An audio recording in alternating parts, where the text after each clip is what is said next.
think it gives me really great pleasure to welcome you all. And it's just one of those wonders of the virtual world that I can see people ranging from Santiago to, you know, God knows where, Atif in Canada, perhaps maybe in Ottawa or somewhere else. But and then of course our colleagues here in the region. You are all welcomed, and this is actually the icing of the cake, as they say. The past 2 months have been, of course, very busy. All of us were attending webinars and extended for, you know, this whole time since late May up to end of June. Just, you know, for convenience, just to by way of background, as you know, the 27th annual conference focused on SDGs and external shocks in the main region, from resilience to change in the wake of COVID-19. This is a rallying theme for not only for us in the region, but for the entire world. The past 6 weeks since 17 May has been extremely timely. Topics, you know, seen extremely timely topics, very distinguished participation by a large number of members of our community, and an excellent policy engagement and insights. The plenaries, as you know, have been extremely interesting. We have 3 plenary sessions as well as 3 special sessions. And these are all, thanks to Shireen and her colleagues, these are all well documented and recorded. So even for those who are unable to attend, they will have an opportunity to visit our website and watch them as since you know, if they have the time. The agenda includes, in addition to the plenaries and the special panels, 15 sessions featuring 48 papers, and they start almost daily except for Sunday and Saturday and Friday. Started, you know, almost daily at 4 o'clock, and a fantastic opportunity for the network to engage, to connect. And as I said, the link is there, and you can always go back to it. The main actually focus of this closing session is ERF Best Papers Award. And this is a long-standing tradition, as you know. ERF has been keen to celebrate success and outstanding performance. Every year, referees select outstanding papers to be recognized in the final conference session. The 27th annual conference attracted more than 150 submissions, of which about 1/3 were finally selected for presentation at the ERF conference, as featured in the 21 webinars held in May and June 2021 across some 10 thematic tracks. These papers were subject to a 2-stage rigorous refereeing process. This year, 5 papers were selected, and we are really pleased you are joining us to recognize success and outstanding performance. And I should also mention that we have other participants beyond those of us who are seen here in picture present, and we welcome them actually and thank them for being around to give moral support and endorsement to their colleagues. And so since actually Professor Samih is not here, and also Minesh Shinar, I will keep this for the end, these 2 sessions, and we'll start with international trade. Raed Safadi is the leader of this session, or this actually theme, I should say. And the floor is yours, right? Oh, thank you so very much for letting me come first. This year, the international theme attracted 14 abstracts that the committee received.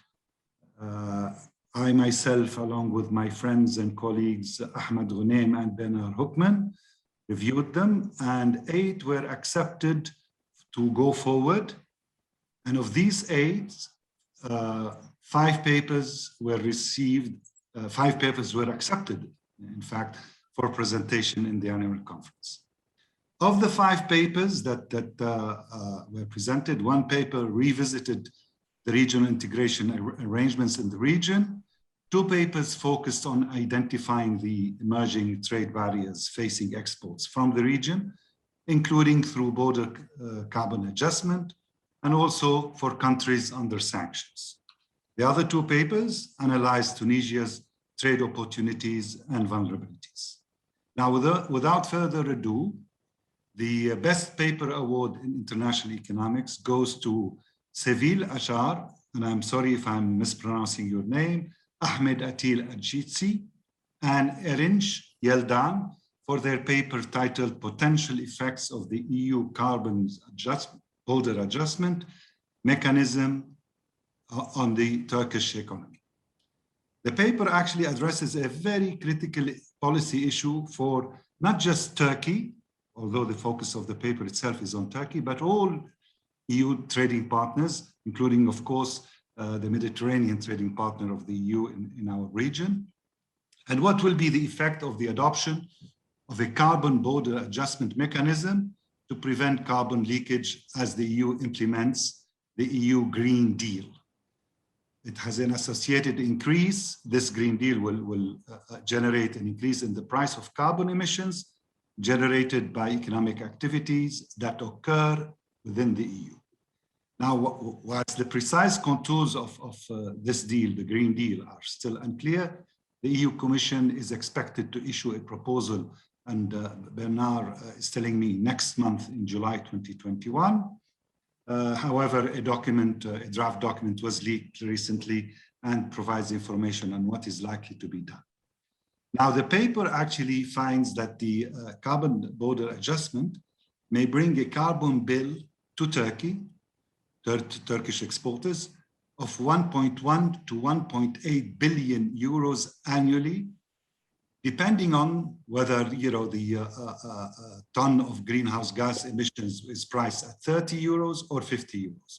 So if it is at 30, it will bring in 1.1 billion euros bill to the Turkish exporters. If it is 50, it will bring 1.8 billion euros. The cement and the electricity sectors are expected to be the worst affected. Give you an example drawn from the paper. For every 100 euros of export revenues, the cement and the electricity sector would return 13 to 22 euros, depending, of course, on the price of the greenhouse gas that will be set, 30 or 50 euros, as we said, per ton. This figure reflects only the effects of the CBA, the Carbon Border Adjustment Mechanism, and not the costs associated with the circular economy regulations, which will require Turkish exporters to redesign their product specifications, and that will add additional costs. Yet, the results of this paper and why actually we all voted for it to be the best policy paper do not stop at just identifying the cost, but proposes instead turning these risks and these costs into an opportunity by pursuing a more active climate policy within Turkey and to transform the economic structure there towards a more climate-friendly economy. Speeding up the ongoing preparatory process of instituting an emission trading system in Turkey will help minimize economic losses rather than transferring to the EU these losses or these costs. Under such a system, Turkey would keep the carbon bill that ranges, as we said, from 1.1 to 1.8 billion euros, and that can be used to decarbonize the sectors. And overall, The authors suggest a shift to an active climate policy will help Turkey to access climate finance opportunities, which will ease the climate-friendly transformation of Turkish sectors. I take this opportunity to congratulate the winners on behalf of my colleagues, Ahmed and Bernard, and wish you the best. Thank you very much. Did I mispronounce the names? I hope not. We've got Ahmed with us, who can have the floor. So the first award winner is Ahmed, and I'm not going to try and pronounce your surname. Please go ahead and do that, Ahmed. And Ahmed, can you unmute yourself?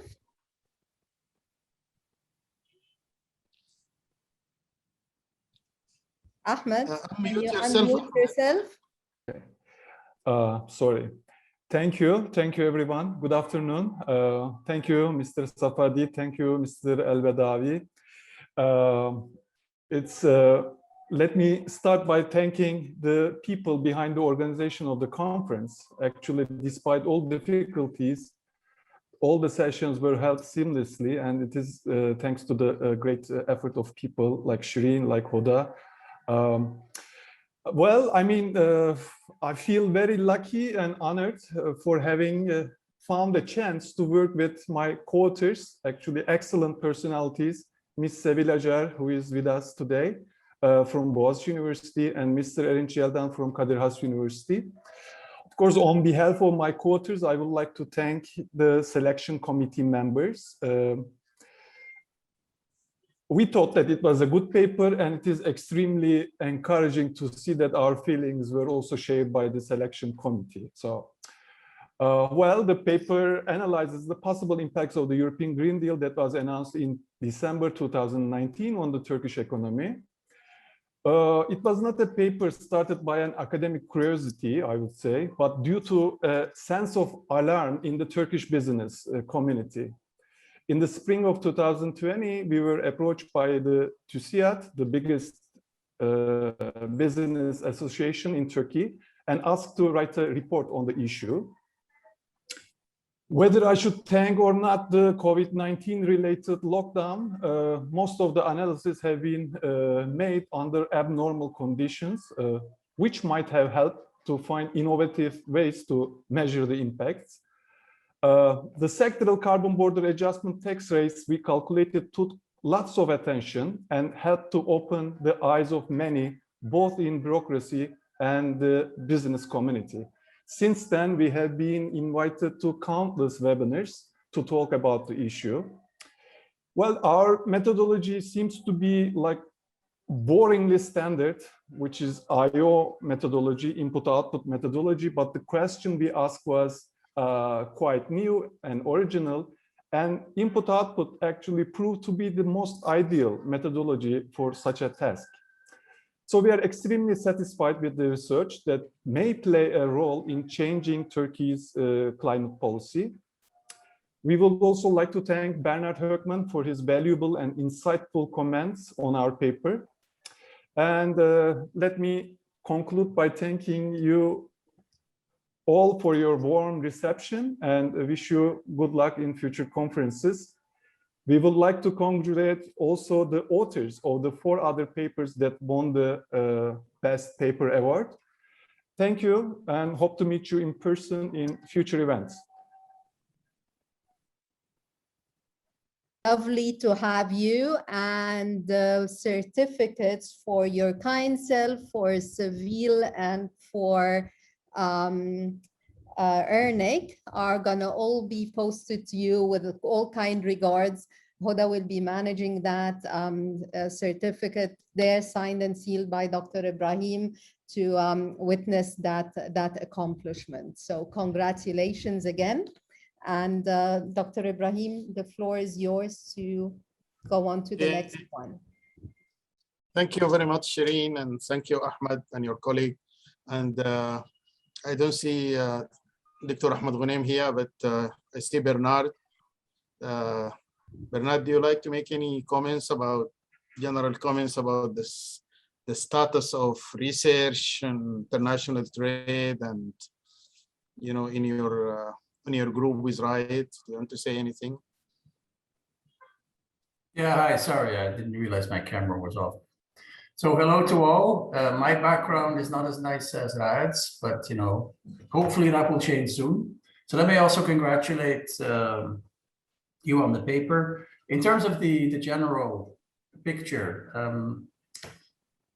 I don't want to put a downer on the celebrations, but it's not particularly good.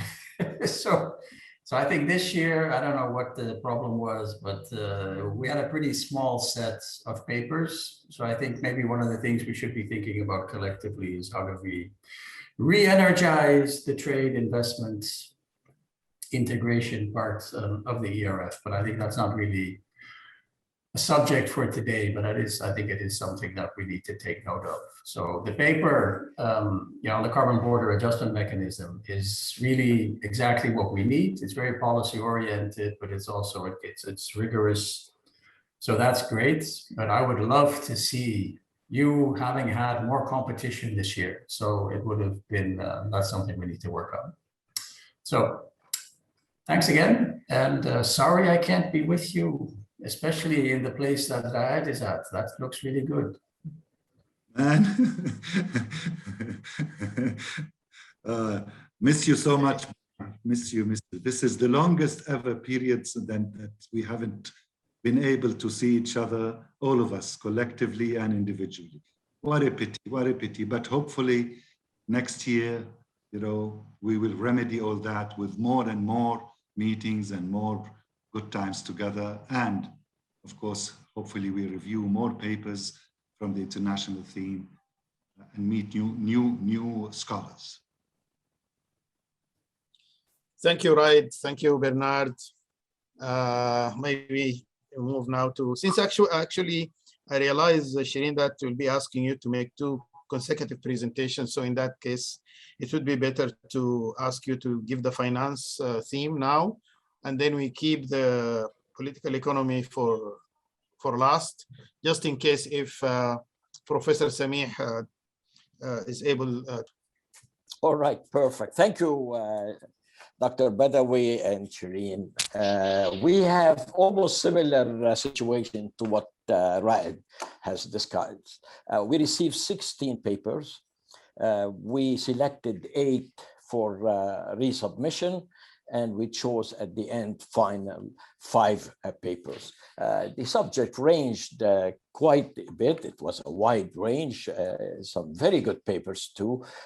Subjects included energy issues and reform and nexus between fuel, energy and food security and economic development, oil volatility and its influence on the incomes of the region, food supply shocks, but the major issues really dealt with climate change and post-COVID and climate change impacts. The papers that were selected for presentation were all what one might consider to be excellent papers. We chose as the winner the paper on the macroeconomic effects, long-term macroeconomic effects of climate change on the MENA region, but particularly North Africa and the Middle East. The paper was written by 4 people: Yasmin Abdel Fattah, Amal Abdel Fattah, Hala Abu Ali, and Hani Abdul Latif. The paper covered primarily modeling of the climate variables and how they impact economic variables. And they chose what I consider to be appropriate methodology, whether fixed effects or random effects, or when they used really seemingly unrelated regression. And ultimately, because of the fact that the time variables in a panel was larger than the cross-section, they had to go into co-integration and did all the tests. The impacts are what one might expect, but certainly the region is extremely sensitive and likely to be impacted heavily by climate change variables. And the two variables that they had chosen were temperature and precipitation, and they looked at them as they deviate from their normal values and related them to GDP, investment, and other variables. The ultimate results were that GDP in the region is likely to be affected in a severe way, and there are other channels that would impact it, whether it's financial or the investment. The panel data was for 20 countries and covered the period 1980 to 2017. And the impacts and how one might mitigate and adapt to figured heavily in this paper, and that's what gave it its flavor and its distinction. I must say too that the committee felt there were two other papers that were worthy of the reward. We had to choose. The papers that were chosen were incredibly good this time compared to what we have seen in the past, and we were very happy to choose unwaveringly and without any hesitation the paper by Yasmin, Amal, Hala, and Hani Abdul Latif. Congratulations, the committee, unanimous in your selection, and we wish you continued success, and we like to hear from you in the future and to continue doing excellent research. My committee was made of Mohammed Matoui from Tunisia and Abir Shanawi from Egypt. And we worked very harmoniously and very well, and happy to see that the winner has emerged with a unanimous vote from the committee. Congratulations and thank you. Thank you very much, Atif. Do you have a few minutes with us, or? Yeah. I'll go and come back. I have to start another meeting, and then I come back. Okay. We're really pleased to have the authors with us. We've got Yasmin, we've got Hela, we've got Hani and Amal. Not sure who's going to take the floor to give us a couple of minutes statements on it. Yeah, I can start. Okay. Good afternoon, everyone. It's a moment of cries and dreaming of that moment since I have joined my first ERF conference in Turkey in 2011, and every year I look for the people who takes the award, and I feel like I want to be in their place one day. So it's my lucky year. I'm very passionate about climate change since I started my master's with Professor Dr. Hela Bouali.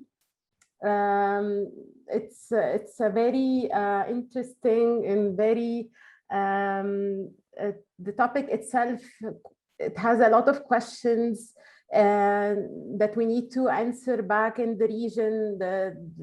The research that has been done is very scarce, and the impact is very huge. So it's a very good topic for young scholars to start and exert a lot of effort in researching what would be the impact and how to drive mitigation and adaptation strategies for the region. Especially, we are facing already a very difficult situation regarding heat waves, water shortage, sea level rise. I just recently realized that in Alexandria, the beach that I used to go when I was young is no longer there. So it is a serious issue that we need to all collaborate. I would say that this is my luckiest year. I have a paper award. I got 3 research grants from the ERF, 2 of them on the climate change with Professor Hala Abu Ali. The first one is on the interaction relationship between climate change and macroeconomic aspects with also Dr. Hani and Dr. Amal. This is the first research grant. The second one is on labor productivity, as well with Dr. Hala Abu Ali, Dr. Ronia, and Rahma Ali. So I'm very fascinated. I owe Dr. Hala Abu Ali my life. She's my master's, PhD supervisor, and still supports me. ERF is a platform that allows young scholars to grow. It has been 10 years of continue my career support, having workshops, having last year I got an ERF grant to attend the American Economic Association. So I encourage young scholars from the MENA to join and present their work and have the courage to stand up and defend what they work for in their master's or in their PhD. So I would like to thank as well Dr. Atif Kubrusi. You always have very constructive comments on my work. It's not the first paper that I got your amazing comments. Thank you so much for your support. And of course, Dr. Ibrahim al-Badawi, Dr. Shireen, and our lovely angel, Ms. Huda Azmi. So that's all. Thank you. Lovely, lovely, lovely. Thank you. Certainly would like to hear from briefly from other authors, but certainly would like to hear from Dr. Hala Abu Ali. It's an opportunity to hear from you, Hala.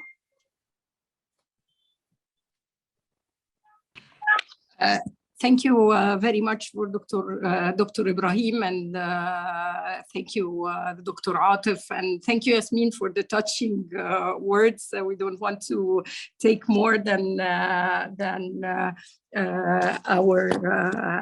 time, and it's always a pleasure to be part of the ERF community, and we always look forward to a very constructive, dynamic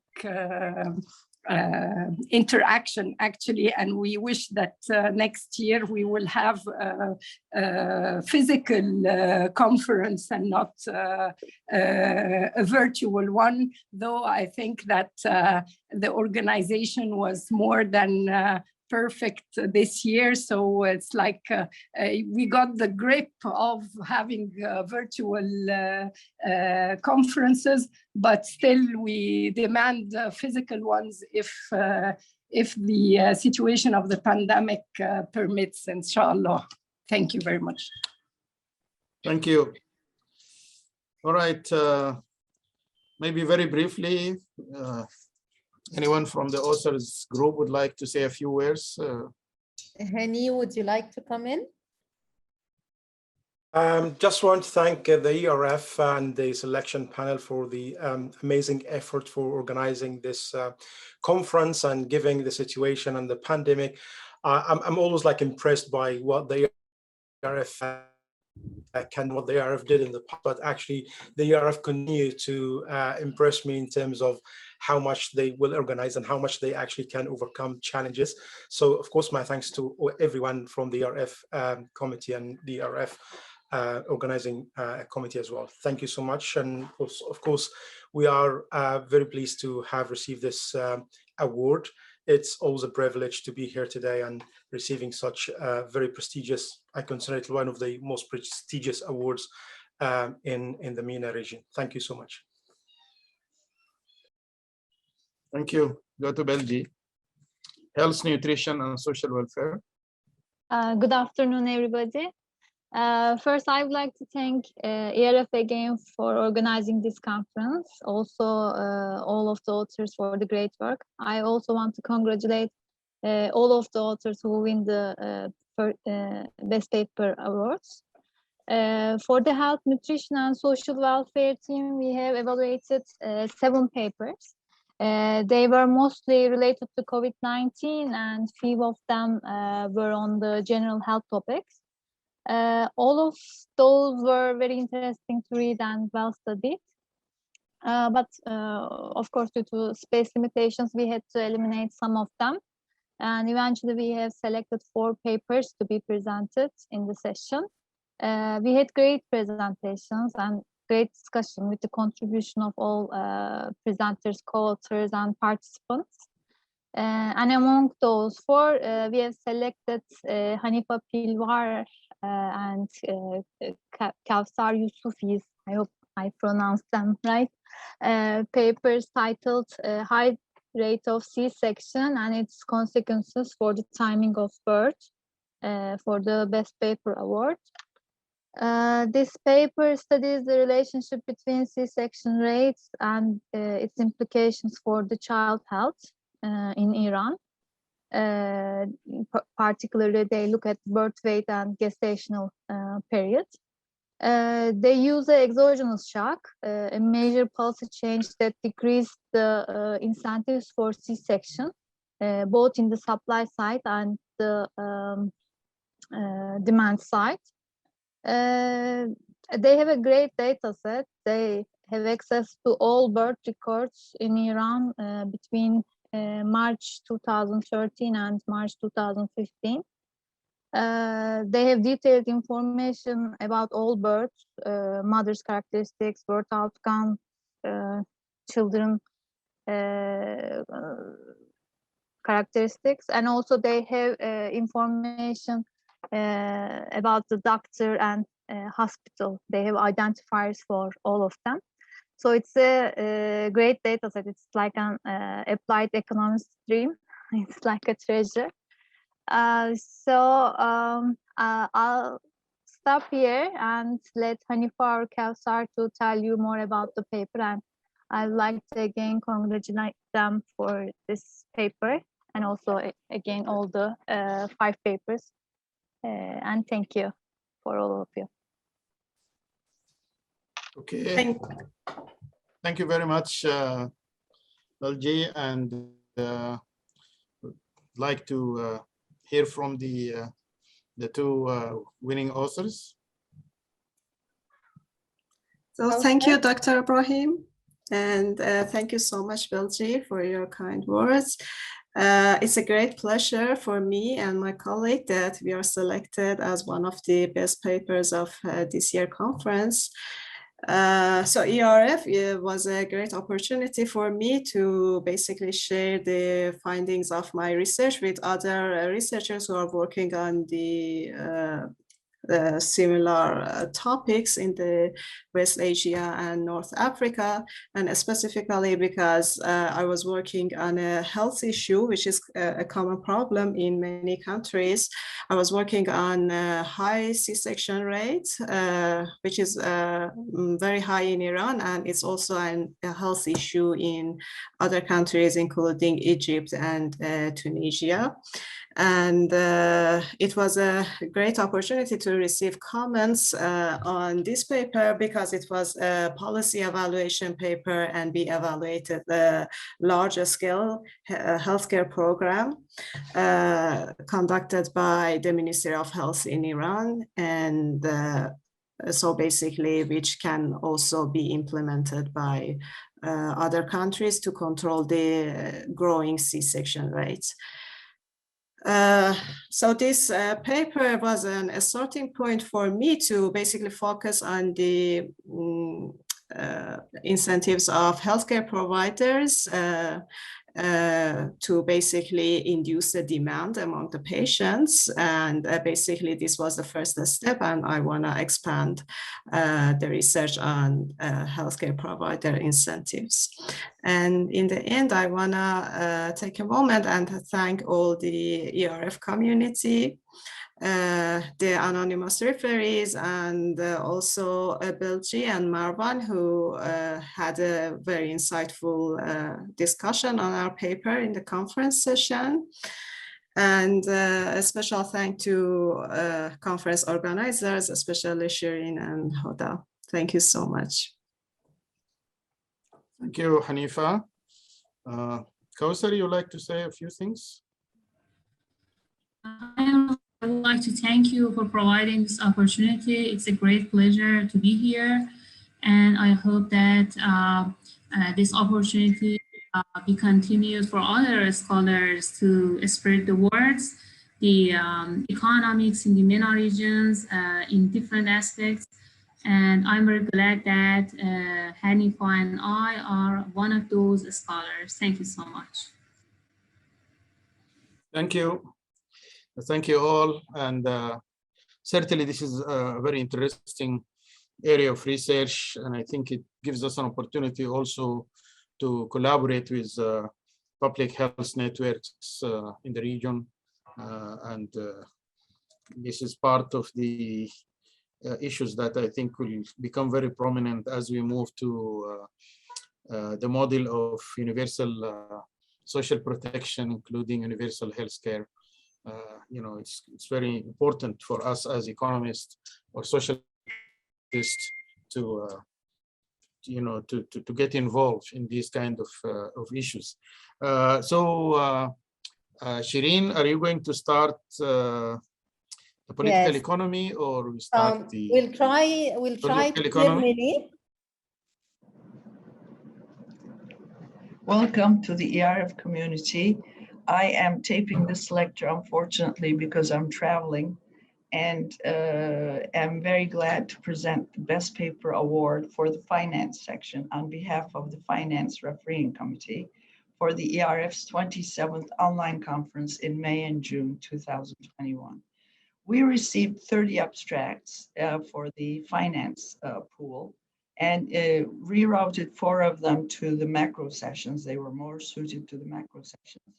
And in the final stage of full papers, 8 were accepted, where acceptances were based on originality of topics, quality of treatment, technical issues, and clear and important policy proposals.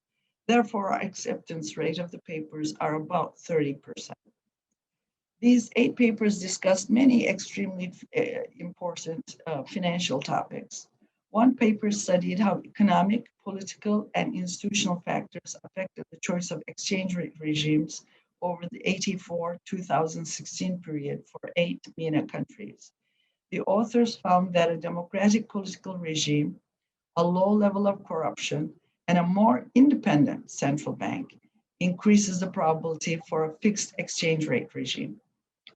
A second paper studied the degree and determinants of banks' market power in 13 MENA countries between 2000 and 2018 to find that MENA countries enjoyed a substantial degree of market power, that is a monopoly power, on the loan market due to client switching costs. A third paper examined whether Islamic banks in Turkey offer more credit to micro, small, and medium enterprises by examining total lending, foreign currency lending, loan commitments, and found that indeed Islamic banks are more engaged with micro, small, and medium enterprises financing, and then tend to be on the average less cyclical than that of the conventional banks. A fourth paper used spectral analysis to construct budget ratios and portfolios to reduce risk by the coverage efficiency ratio, and found the use of gold in investment portfolios can reduce the variance by more than 70% for the stock market indexes of Egypt, Dubai, Jordan, and Saudi Arabia, and by at least 35% for the other countries studied, and that the optimal ratio between gold and stocks depended on the stability of the spectral density analysis that they use.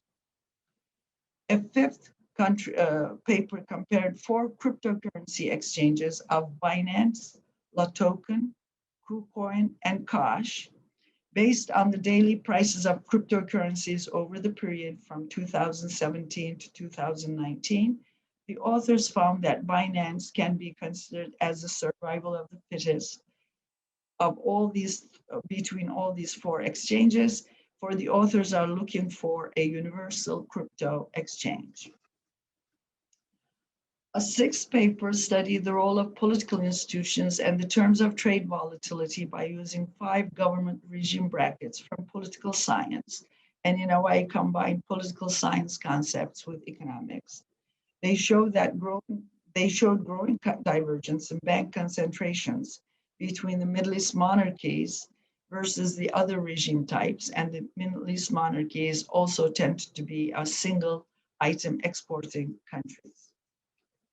The seventh paper examined how the combination of lower interest rates and sluggish economic growth in developed countries has translated into a very sharp rise in the ratio of external debt to income, from an average of 61% in 2015 to 82% in 2019 in Bahrain, Egypt, Jordan, Lebanon, Morocco, and Tunisia. The authors found support for the hypothesis that high debt reduced economic growth, and that these countries failed to utilize the external debt wisely and prudently. The eighth paper is the one that we gave the best paper prize to. It's a single authored paper, which is unique these days. And it's on the relationship between financial integration, inclusion, and stability in the MENA region, and the role of crises in these linkages. The authors first assessed regional integration among MENA stock markets, then examined the relationship between integration, inclusion, and stability. The author, I should say, results show that regional integration is still limited in MENA and is more likely among neighboring countries. The paper also found that the impact of financial crisis was higher compared to political instabilities, and that international integration had negative effects on inclusion and stability, but that diminished over time. All these papers have very good econometric modeling. It's always hard to choose a best paper, but our finance committee has unanimously decided to award the best paper prize to Samar Abdulmajid for the paper titled Financial Integration, Inclusion, Stability During Crises. Samar is an assistant lecturer in the British University of Egypt, and we'd all like to congratulate Samar. May I wish good health to you all. Shireen, do you want to show the certificate, and then we'll ask them to Absolutely. Under the finance theme, the best paper award goes out to Samar Mahmoud Abdelmajid for her paper on financial integration, inclusion, and stability during crisis, insights from the Middle East and North Africa region. Samar, would you like to reflect? Okay, so it is actually one extended name, huh? I'm sorry, I didn't see. I thought it was 2 separate names. So Samar Mahmoud Muhammad Abdelmajid. Okay, welcome, Samar. Samar Abdelmajid. We would like to hear from you about, because I don't know if you were there at the meeting with the fellows, with the affiliates. The finance people were saying that they need more space, that too much emphasis is put on macroeconomics, and now is the time to also give more space to finance. And perhaps if you could speak to that, it would be interesting for us to hear that. And I would like to hear from Raimundo also, since we have the in-house macroeconomist as well. Go ahead. Thank you very much. Actually, my session was a very informative session. So it mainly included papers that tackle the finance part and the financial aspects in the Middle East and North Africa region. The papers in the panel had a variety of topics or revolve around a variety of issues. So some of the papers talked about bank concentration in monarchies and they incorporated the political aspect in finance as well. So they try to investigate the bank concentration issue and the difference between monarchies and democracies in bank concentration. Another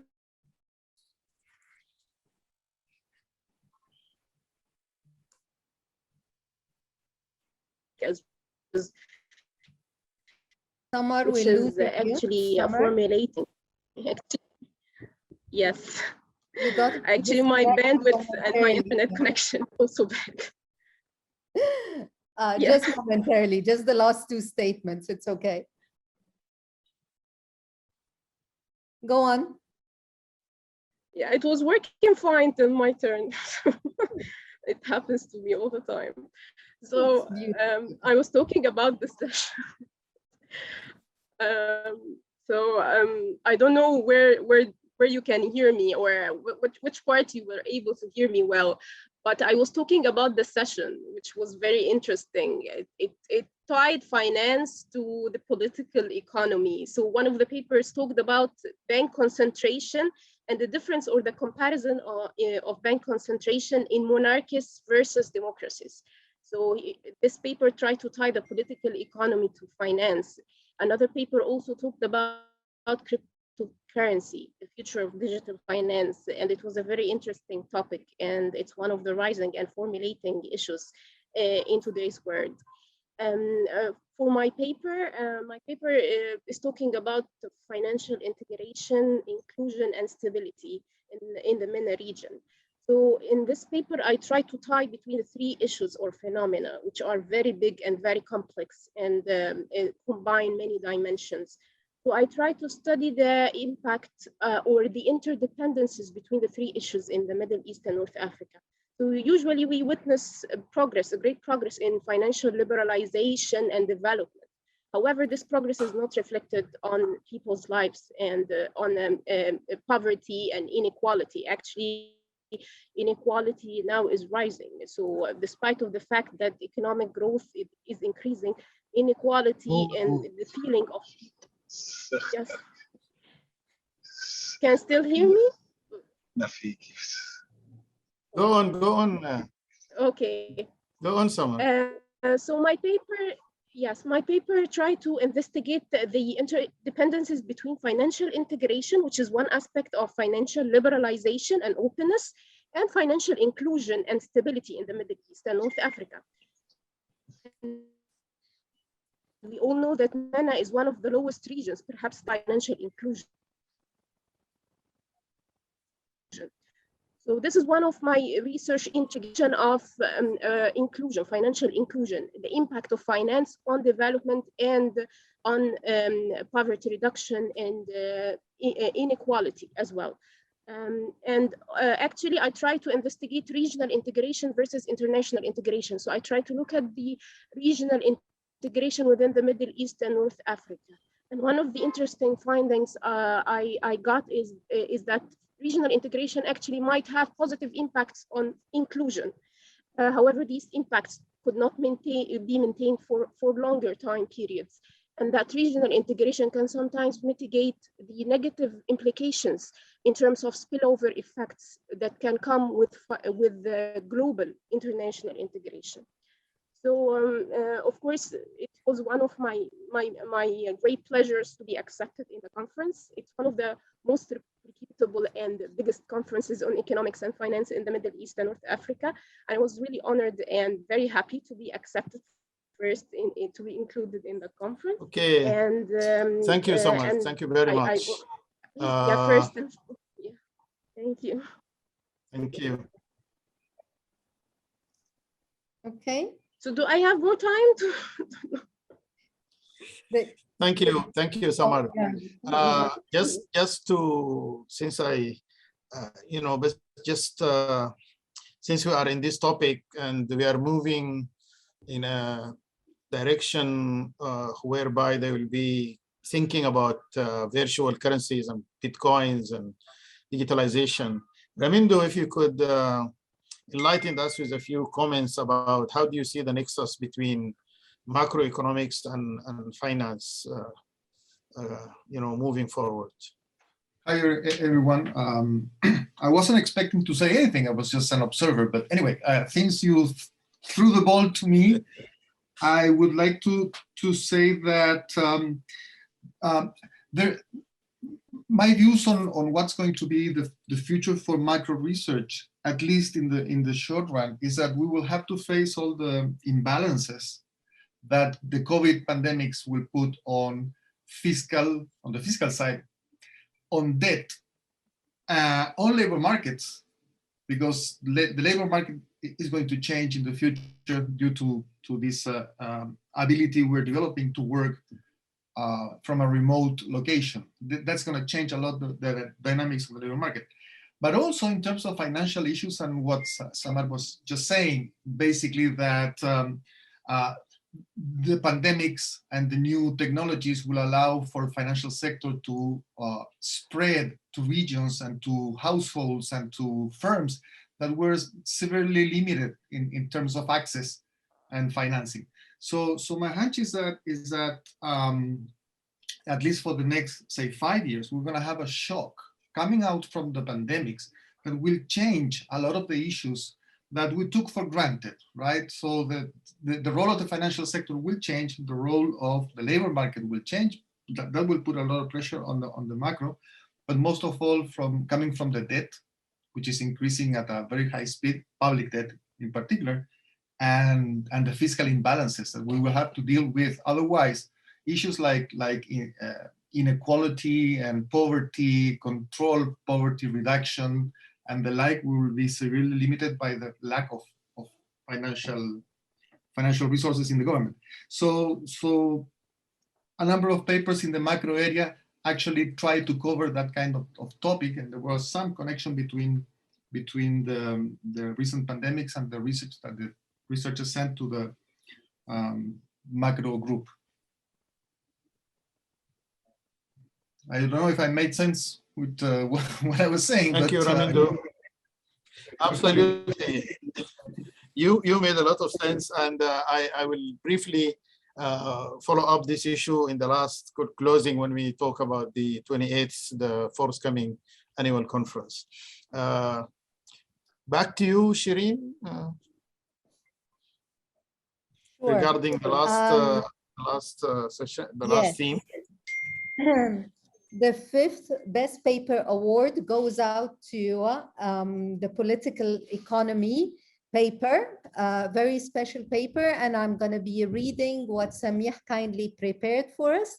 Dear participants, this year, the 27th annual conference was organized virtually. The conference program covered a wide range of topics, and many excellent papers were presented by distinguished social scientists.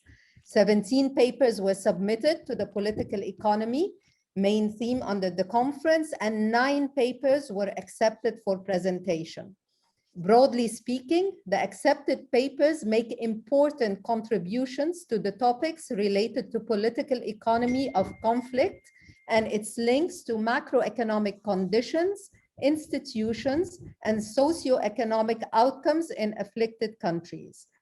Under the political economy theme, the evaluation committee has decided to give the Best Paper Award to the paper entitled Unconditional Cash-Based Assistance to the Poor, What Do at-Scale Programs Achieve, co-authored by Onur Altentag from Bentley University and Stephen O'Connell from Emory University.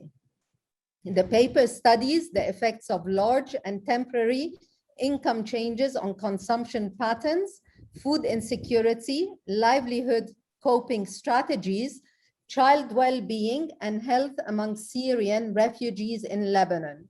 Using discontinuities generated by annual eligibility thresholds, the authors show that a food voucher program and a supplementary unconditional cash transfer program increase contemporaneous expenditure by 10 and 21% respectively.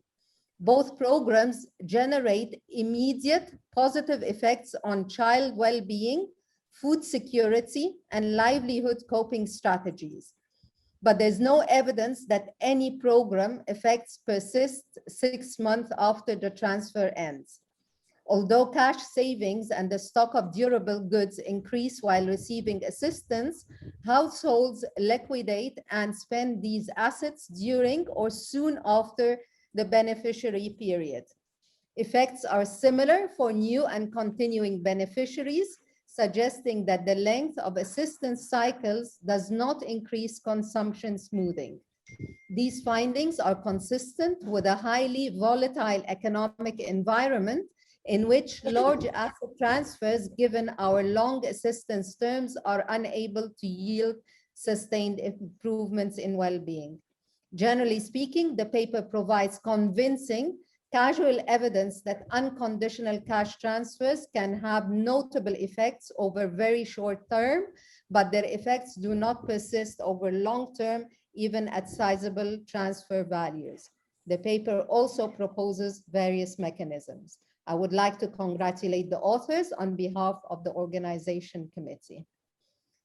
And with that, the paper goes, the best paper award goes out to Onur Altentag and Stephen O'Connell. And they're both with us, Dr. Ibrahim, and the floor is back to you and them. Yes, thank you very much, Shireen. And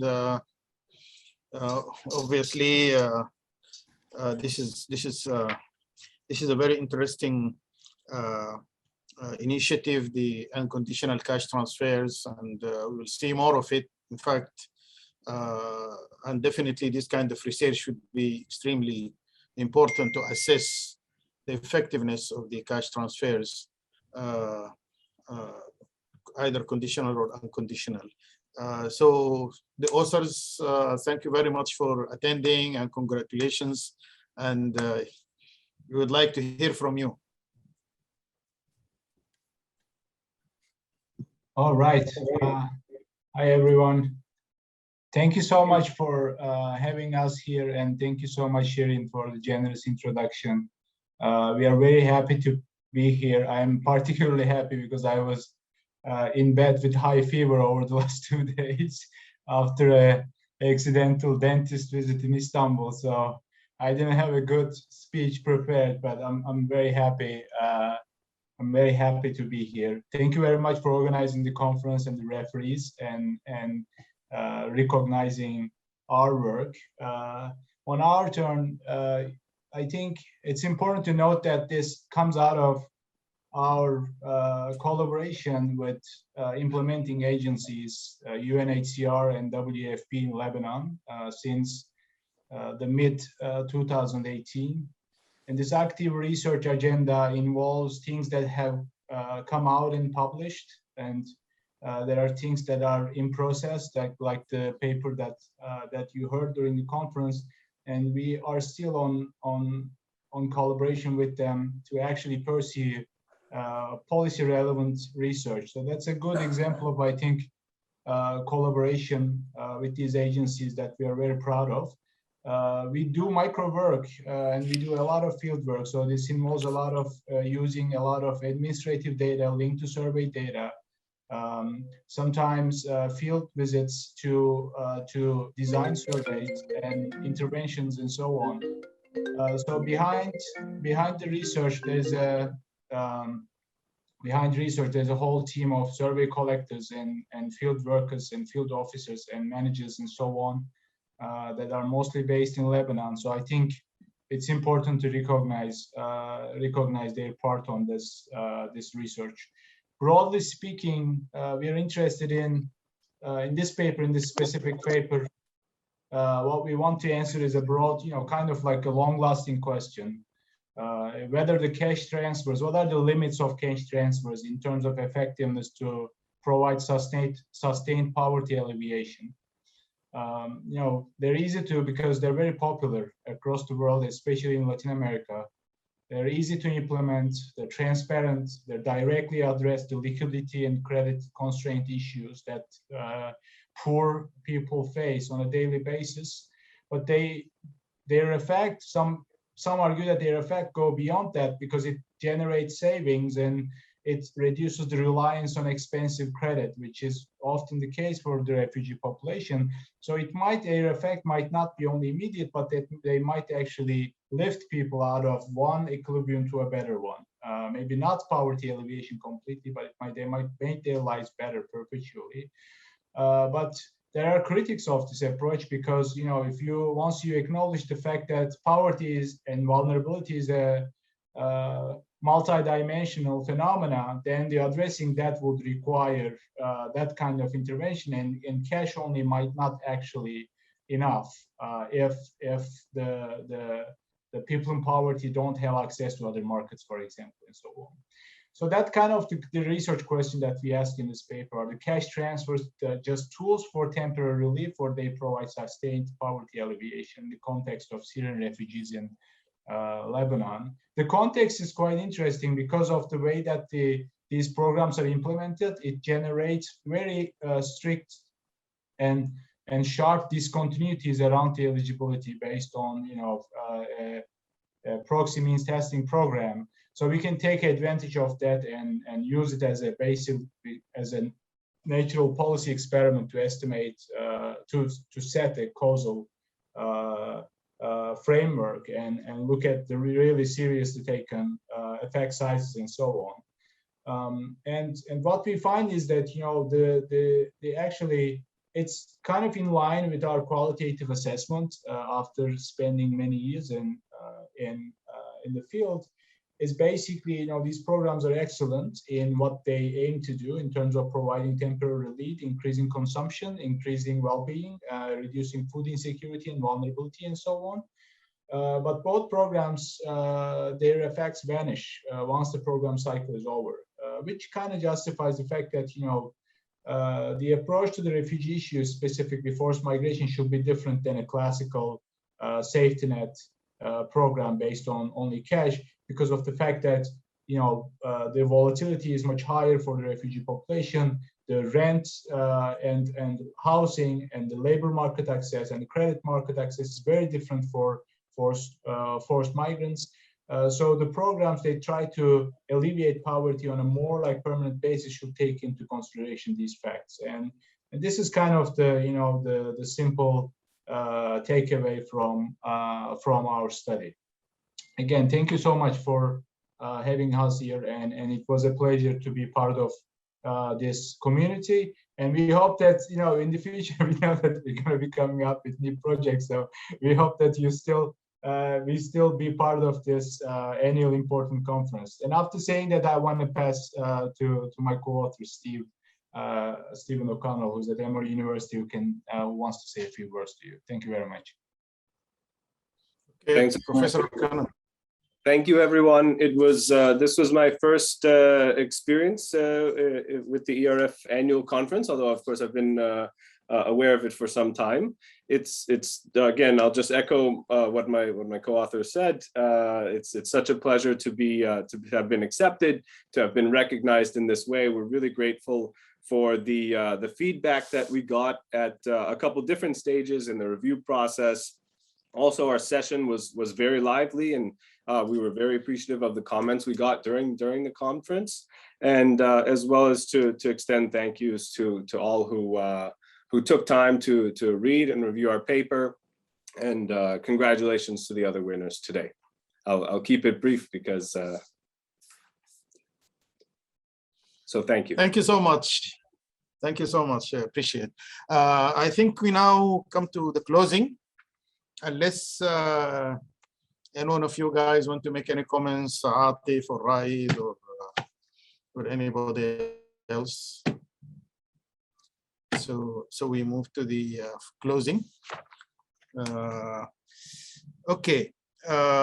Fantastic effort has gone in organizing this year conference. As I said, much acknowledged contribution from the board, the management, the conference team, the referees, and the participants. Most notable contribution that is needed and much appreciated.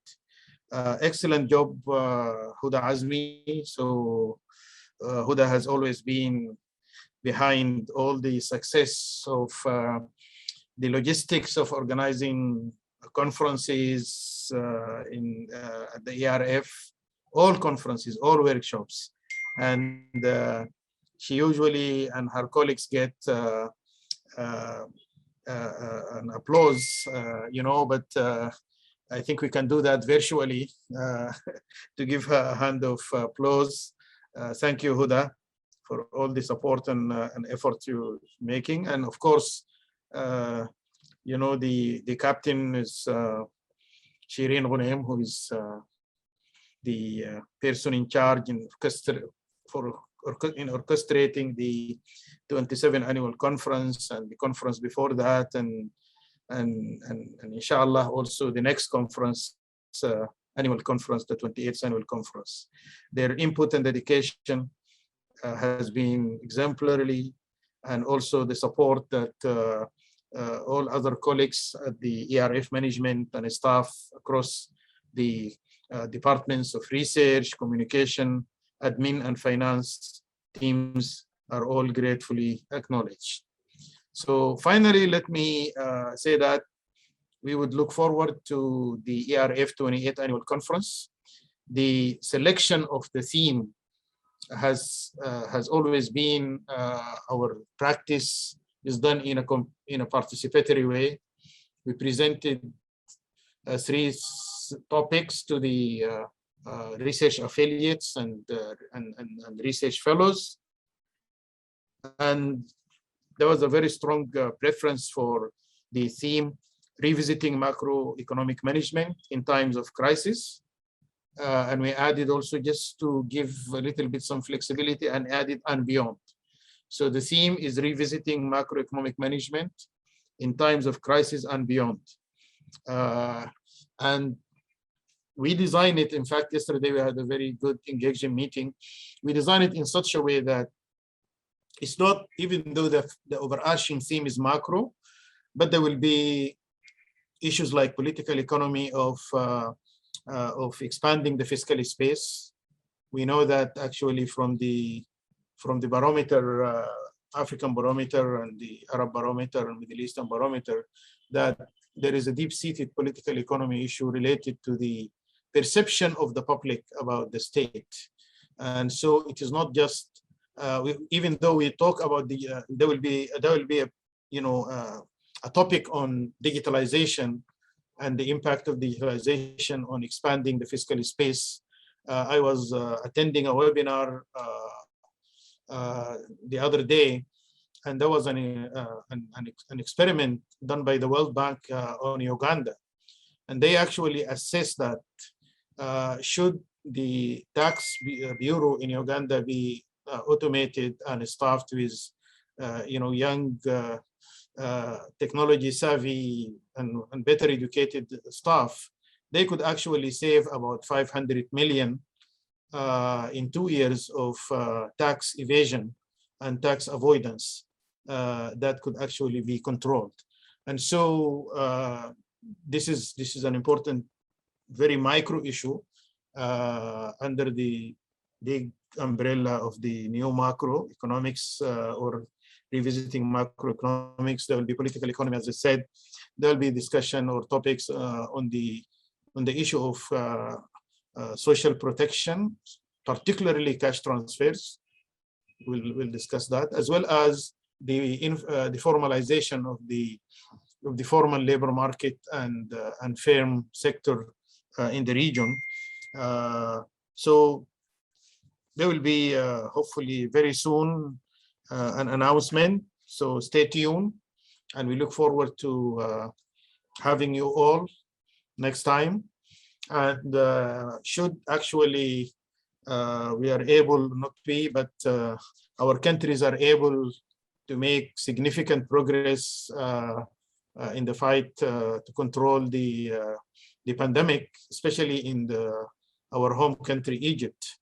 There is, you know, an aspiration, let me say, if not an infatuation about the city of Luxor, and that everybody wanted to come to Luxor, and so hopefully, if you are able to do a physical meeting, it will be in a Luxor. But then we always have to be cautious. So if not, then we might actually have to do another virtual meeting before we hopefully eventually do physical meetings and get to see each other physically. I think that's all what I have on my side. I see Raed. I'm sure Raed, you wanted to say something. Yeah, I mean, two things, Ibrahim. Yes, please. One, I'd like to encourage all my colleagues and friends who are present now to participate in the actual election of the Board of Trustees. You will be hearing from the election committee within the next 48 hours, and we hope to have as active voting as we had in terms of the nomination. This is one. The second one, no, Brahim, next year we're going to be physical, not virtual. Please, I've had enough of virtual meetings. Really enough. I mean, I cannot stress that more. It's been more than a year now, and 2 years. That's it. All right. So hopefully we'll all be together. We are all longing for that to happen. But our board asked us to make sure that we will do it the right way, and we will do our best, I assure you. Thank you, thank you. And thank you, Huda. Thank you, Yasmin. Thank you, Shireen. Thank you, everyone. And Brahim. Everyone. Love you guys. Ciao. Ciao. Over to you, Shireen. Lovely, lovely. Or lovely. Atif, you want to, I think Atif wanted to say something as well. Go ahead. No, I'm just very happy. Always a pleasure to see all our colleagues and this community of scholars. It's a treat. All good luck, and we'll see you face to face next time. No matter what the cost, no matter what the threats, seeing Raed is a real medicine. Thank you, Atif. Thank you, Raed. I am actually, before I give the platform or the floor back to Shireen, I am tempted to ask Stephen O'Connell a question, because Raimundo knows about this, because we have a colleague from Swarthmore College. His name is Stephen O'Connell, and I don't know, how are you dealing with this challenge, because well, I'm sure this challenge gets more involved than just the names, because it's been going on about a decade now. For those who don't know, there's another development economist named Stephen O'Connell, who used to head he's a professor at Swarthmore, used to head the USAID. And so when I started working at the bank in DC, he had obviously circled in and out of there. And I would get various emails for a time, about every month or so, saying, Steve, welcome back. It's great to have you back. It's very nice to see you. And then, occasionally we've traded emails over times, he and I. And, one time I was on an assignment through the bank, and they actually paid him for my work, because it hadn't been made clear. And there was an assumption that there's only one Stephen O'Connell at the bank. So that was interesting. That happened about 2 years ago, and we had another chuckle about that. So this is goes beyond just having a named doppelganger, but we've traded emails and some invoices over time. That's wonderful. Okay, Shireen. I just want to say lovely, lovely, lovely, lovely seeing you all. I actually have my screen on gallery, so I'm able to see you all. It's beautiful seeing this celebration moment, even if momentarily virtually. And I really want to thank each and everyone, and thank the referees for being always there guiding us, and thank Dr. Ibrahim for the continuous guidance and support and thinking ahead in terms of what needs to be on our agenda, what needs to be actually done to make sure that the opportunity is given in as much as possible way to be inclusive, to give the platform to as many young voices as possible, to as much diversity as possible. So I'm really, really grateful to this guidance and support, and to your commitment and involvement. And always, always, always, always a pleasure working with Huda and her passion and dynamism when it comes to organizing the conference and being there for each and every one of us. And I will just in closing say that as we close this today, tomorrow you'll be receiving the call for proposals for the 28th annual conference, and we'd love to see you all being part of this. So with this, please, please, please stay safe, stay connected, and we really hope to see you all soon, inshallah. Thank you. Thank you. Thank you. Bye. Thank you. Bye-bye. Bye. Bye.